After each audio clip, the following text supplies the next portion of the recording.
Hello again, everyone, and thanks very much for joining us. For his 30 years in the U.S. House of Representatives and in his tenure in the State Department prior to that, U.S. Representative Jim Leach earned a reputation as one of the most decent men in national government.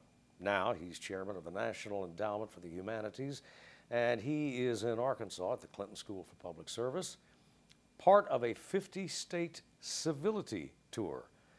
Mr. Chairman, thanks very much for being with us. Well, I'm honored to be with you. Your concern is not so much with public morality as public manners. And your admonition is that we had best lower our voices and learn to communicate again, or the Republic is certain to suffer for it. Fair summation? Not precisely.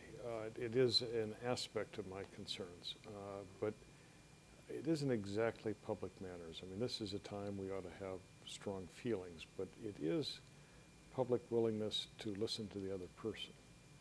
And so it isn't good manners in the sense of please and thank you. It's right. Manners in the sense of listening as well as talking, and that this is a time for a good American argument. But arguments imply two sides or more, and they imply ears as well as mouths, and that is what is lacking. We've broken down as a society in terms of mutual respect, and it's a mutual respect that I'm trying to suggest to the public and give voice to. We seem to have lost much of that when the public dialogue routinely includes some of the harshest and shrillest rhetoric that one can imagine, just this side of profanities and obscenities. People we don't disagree with, we call fascists or communists or socialists or kill granny. Yeah.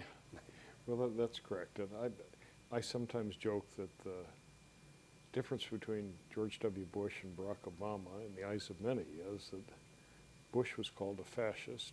Obama has been called a fascist and a communist, sometimes at the same time by the same people.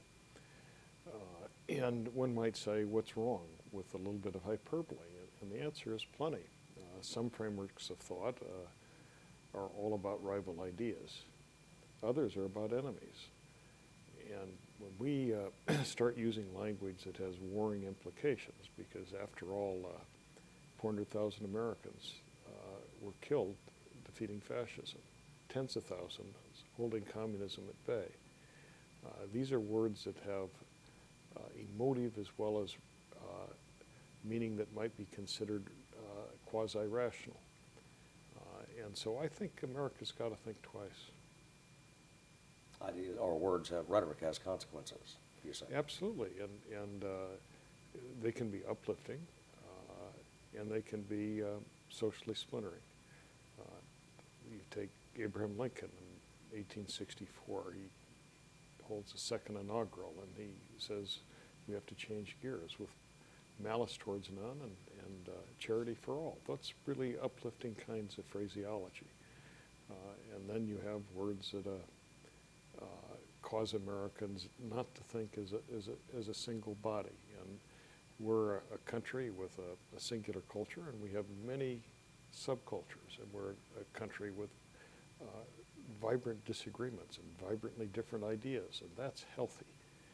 But the minute we start thinking that we're not a single people with a single mission, with a single outlook on pride as a people, I think we have difficulty.